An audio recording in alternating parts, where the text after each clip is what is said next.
भारत के दक्षिणी तट पर समंदर के किनारे एक छोटा सा गांव था। इस गांव में दो भाई रहते थे, वेंकट और श्रीधर। दोनों मछुआरे थे। आज समंदर की सतह पर मछलियां नहीं हैं। हमें गहरे समुद्र में जाना चाहिए। जी अन्ना, यही सही रहेगा। वेंकट और श्रीधर का एक बड़ा जहाज था, जिसकी बदौलत वो अक्सर गहरे समंदर में मछलियां पकड़ने जाया करते थे। दोनों भाई नाव चलाने में उस्ताद थे। गहरे समंदर की बड़ी बड़ी लहरों में भी जहाज को सही सलामत निकाल लेते थे। वाह अन्ना, मजा आ गया। ऐसी बड़ी बड़ी लहरों में जहाज चलाने का अलग ही मजा है। वो तो है, पर ये लहरें बहुत ही खतरनाक हैं। पल भर में पूरे जहाज को डुबा सकती हैं। हमारी किस्मत अच्छी है, इसलिए हर बार बच जाते हैं। बिल्कुल अन्ना, शायद ये हमारे पूर्वजों का ही आशीर्वाद है, जो समंदर हमें हमेशा बचा लेता है। हाँ, आखिरकार समुंदर अपने ही बच्चों को थोड़ी मार सकता है। लहरों का दबाव कम होते ही वेंकट और श्रीधर ने अपना जाल फेंका और मछलियां पकड़ने लगे। और जब वो समंदर के किनारे पहुंचे तो उन्होंने देखा कि वेंकट का बेटा सुबू उनका इंतजार कर रहा था। अरे सुबू, तू यहाँ पर क्या कर रहा है? अप्पा, आपने ही तो बोला था कि आप मुझे नाव चलाना सिखाएंगे। हाँ, याद आया। अरे बाप रे, इतनी सारी मछलियाँ। अप्पा, मुझे भी आप दोनों की तरह गहरे समुद्र में मछली पकड़ने जाना है। तू बिल्कुल जाएगा। पहले नाव चलाना तो सीख ले, तभी तो तू जहाज चलाएगा ना। इसीलिए तो यहाँ आया हूँ। श्रीधर, तू सारी मछलियाँ बेच दे। मैं सुबू को नाव चलाना सिखाता हूँ। ठीक है अन्ना। वेंकट एक छोटी सी नाव में बैठ गया और अपने बेटे को सिखाने लगा कि कैसे चप्पू चलाते हैं, कैसे नाव का संतुलन बनाए रखते हैं। ये तो बहुत आसान है। आसान है, पर जब लहरें बड़ी होती जाती हैं तो ये मुश्किल होता जाता है। बड़ी बड़ी लहरें नाव को डुबा देती हैं। अगर सही समय पर तुमने हाथ नहीं चलाया तो समुंदर तुम्हें निगल लेगा। इसलिए हमेशा सावधान रहना। हर नाविक की नजर हमेशा लहरों पर होनी चाहिए। जी अप्पा। और फिर वेंकट ने चप्पू सुबू को दिए। वो आसानी से नाव को चला रहा था। सुबू खुश था, पर वो जल्द ही थक गया। अप्पा, हाथ दुख रहा है। इतनी जल्दी?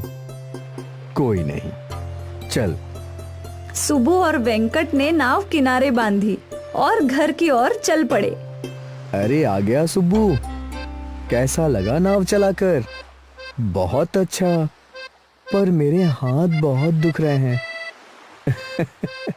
भाभी, आपके बेटे के हाथ दुख रहे हैं। जरा गरम गरम तेल ले आओ। सुबू की माँ तेल लेकर आई। सुबू, बहुत दुख रहा है क्या? क्या भाभी, आप भी इतनी सी बात पे इतना चिंता? लाओ, तेल मुझे दो। सुबू के चाचा उसके हाथ पे गरम तेल की मालिश करने लगे। आज पहली बार तूने चाकू चलाई है ना, इसलिए हाथ दुख रहे हैं। पर फिक्र मत कर, जल्द ही आदत हो जाएगी। ठीक है। सुबू की चाची सुबू के लिए हल्दी वाला दूध ले आई। ये पी ले सुबू, दर्द कम होगा।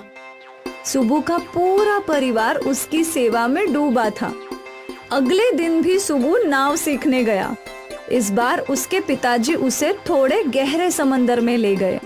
सुबू सतर्क था, इसलिए वो जल्द ही अच्छी नाव चलाना सीख रहा था। ये सिलसिला कई दिनों तक चलता रहा और सुबू ने नाव चलाना सीख लिया। एक दिन पूरा परिवार पूजा कर रहा था जब सुबू के सामने एक ताम्रपत्र गिरा। ये क्या है? सुबू ने वो ताम्रपत्र अपने पिताजी को दिया।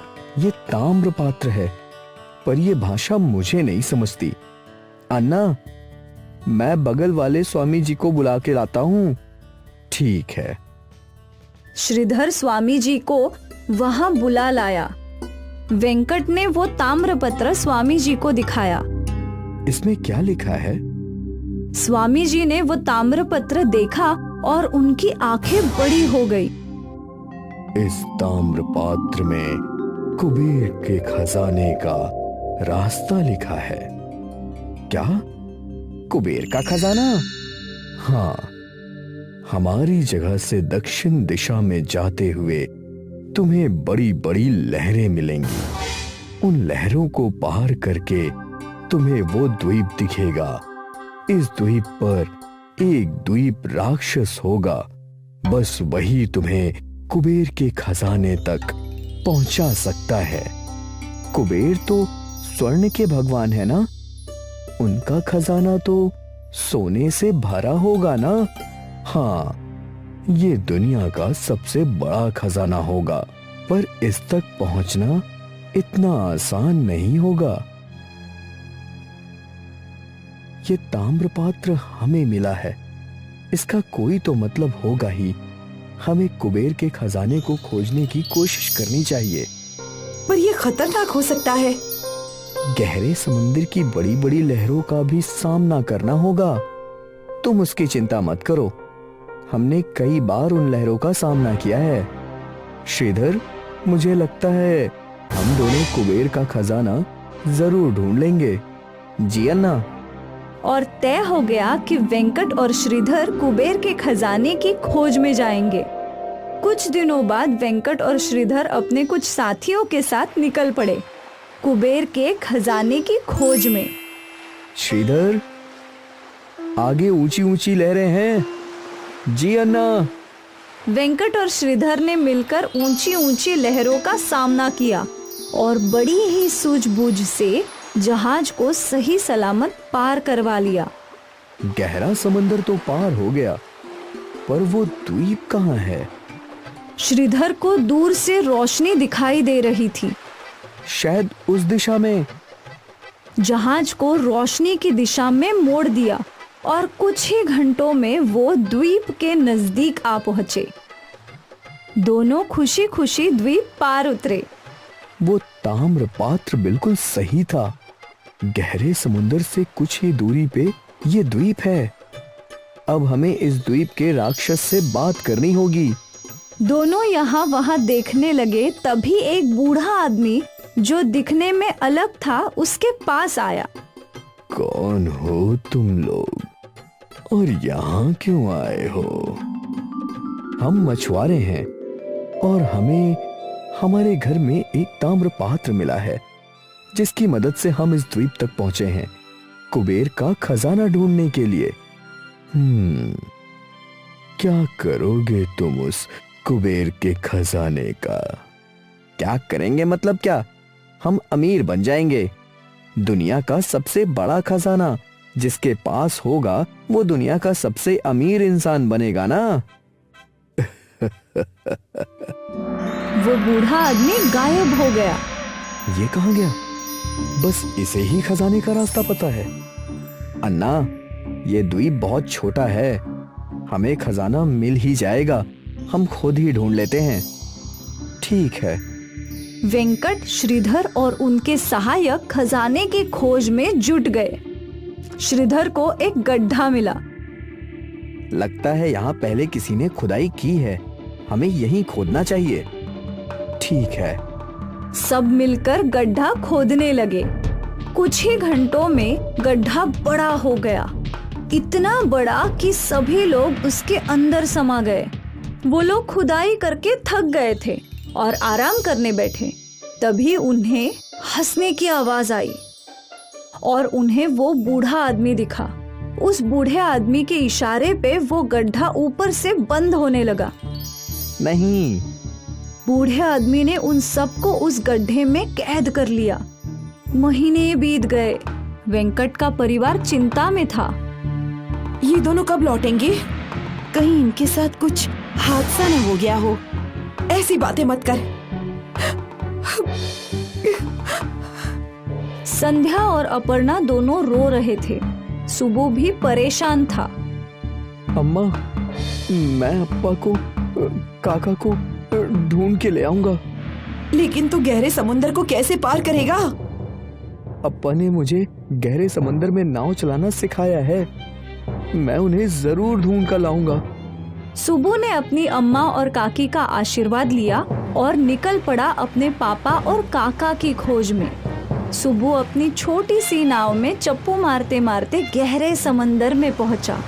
वहां उसने ऊंची ऊंची लहरों को पार किया और बड़ी कुशलता से वो आगे बढ़ता गया और नाव चलाते चलाते वो द्वीप पार पहुंच ही गया। उसके द्वीप पार पहुंचते ही द्वीप का बूढ़ा रक्षक उसके सामने आया। कौन हो तुम? यहाँ क्यों आए हो? मैं सुब्बू हूँ। मैं अपने अप्पा और काका की खोज में यहाँ आया हूँ। मुझे खजाना नहीं चाहिए, मुझे बस मेरे अप्पा और काका चाहिए। एक बार फिर वो बूढ़ा आदमी गायब हो गया। सुबू यहाँ वहाँ ढूंढने लगा और तभी सुबू को किसी के रोने की आवाज आने लगी। अप्पा, अप्पा, सुब्बू। सुबू को अपने पिता की आवाज आने लगी। वो उसी जगह खुदाई करने लगा। कुछ ही देर की खुदाई करने के बाद उसे गड्ढे में उसके पिताजी, काका और बाकी सभी लोग मिले। अब तुम्हें वो मिल गया जिसके लिए तुम आए हो।